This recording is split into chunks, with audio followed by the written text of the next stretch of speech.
Eh, Quisimos hablar con José Eduardo Abadi de muchas cosas que tienen que ver con lo que llamamos las colateralidades de la cuarentena, pero esta es una de ellas, la inseguridad. Y no queríamos hoy hablar con un experto en seguridad, queríamos hablar con alguien que habla con la gente que recibe las consultas psicológicas, porque este es uno de los temas de la actual cuarentena. José Eduardo, ¿cómo estás? Una bella noche. Nelson, qué gusto en saludarte tanto tiempo. Del mismo modo, la gente te comenta lo que representa el temor de esta ola de inseguridad dentro de los efectos colaterales de la cuarentena, José Eduardo. Sí, claro, la gente lo comenta, la gente lo siente. No olvidemos que la inseguridad, la palabra inseguridad de repente aparece como un poco liviana, ¿no? Frente a lo que está ocurriendo, frente a lo que nos muestra las informaciones cotidianas. Estamos frente a situaciones claramente de violencia de distinto orden, pero una violencia intensa. Por lo tanto, la gente se siente no solo insegura, se siente amenazada. Cuando uno dice que se siente amenazada, quiere decir que se siente en peligro. ¿Y qué provoca esto? Retracciones, es decir, inhibiciones, esconderse de un modo manifiesto o de un modo encubierto, irritabilidad, una sensación de desamparo, también, evidentemente, la fantasía de escenarios en los cuales pueden ser víctimas y por lo tanto empiezan cuadros persecutorios o depresivos. Porque si no, inseguridad puede ser una palabra que usamos hace mucho tiempo y en este momento probablemente esté como enlazada, esté enganchada con la inseguridad que provoca la otra amenaza, que no es influenza, que es la pandemia, y eso genera un combo relativamente potencialmente peligroso, ¿no? Qué preciso lo que decís y qué significante esto que a lo mejor no sé. Es decir, esto de la inseguridad genera, dijiste dos cosas, ¿no? La depresión y toda una sensación paranoica de persecución.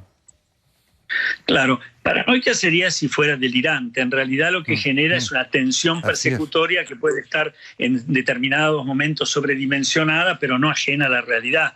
Es decir, o por lo menos no ajena a la realidad que se le muestra a la gente todos los días cuando prende el televisor o enciende la radio, donde empiezan los relatos, ¿no? Inclusive están filmados, de violencia, golpes y víctimas inocentes.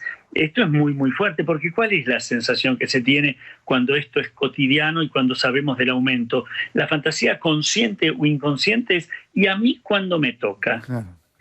Que es algo parecido a lo del virus, ¿no? Claro. Cuando tenemos una sobreinformación, cuando la información en lugar de ser, por ejemplo, la entrevista que le hiciste a Fernán recién fue excelente, porque fue adecuada, fue didáctica, fue honesta, transparente en sus respuestas, sirve. Pero si estamos todo el tiempo dando todo tipo de información y a veces innecesaria, no protegemos ni enseñamos, aturdimos y angustiamos. Entonces, lo que se produce es una vivencia de mucha tensión persecutoria. Si nosotros tenemos 24 horas por día, Nelson, una enumeración de cuántos muertos, cuántos contagiados. Bueno, la gente termina preguntándose en lo latente, ¿y yo, a mí cuándo me toca? ¿Y yo cuándo vengo? ¿Dónde estoy en esa lista? Y eso genera, evidentemente, angustia. No solamente ansiedad ya, Nelson, no nos quedamos en el malestar psíquico. Ya tenemos la angustia con todo el compromiso corporal, con los síntomas del sistema neurovegetativo, que a la vez produce más miedo. Empezamos a salir del miedo útil, que yo creo que sí. Veo incluso infectólogos que dicen el miedo es negativo. No es cierto. El miedo útil no es negativo.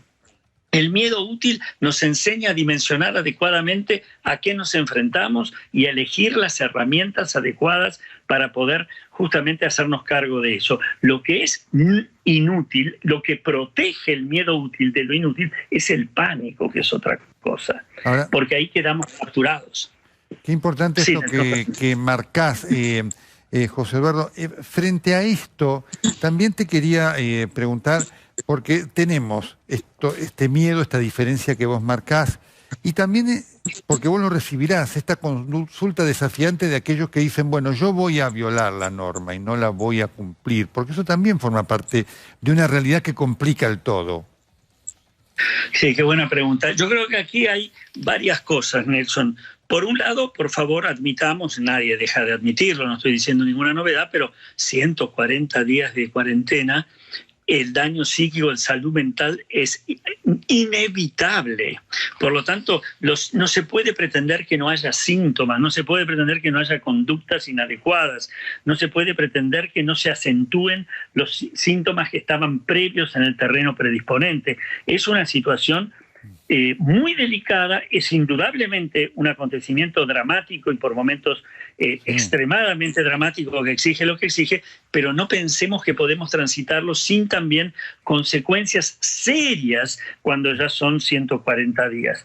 Entonces, algunas de las reacciones pueden llegar a ser frente a una vivencia de opresión por el imperativo de no puede salir, como rebelarse, una de las variables. La otra puede ser una especie de omnipotencia o fantasía, claro, omnipotente o de invulnerabilidad, que como sabemos aparece en determinadas personalidades, son manifiestamente lamentables, sí, tontas, porque no existe, claro, claro. No hay mejor que saberse. Para ser potente no hay mejor que saber que uno no es omnipotente. Y para cuidarse y ser precavido, la invulnerabilidad es un enemigo número uno. Por lo tanto, algunas veces hay una minimización a partir de esto. Y a veces una tercera razón consiste también en algo de lo que llamamos, y muy bien lo planteaste con Fernán, que es la conciencia comunitaria, ¿no? Es decir, una determinada cultura donde haya un registro del otro que hace de la norma una herramienta de convivencia indispensable. Cuando eso no ocurre y el individualismo narcisista predomina, la comunidad como estructura colectiva evidentemente está en peligro. José Eduardo, gracias por ilustrarnos. Tanta necesidad tenemos de esto en este momento difícil. Muchas gracias.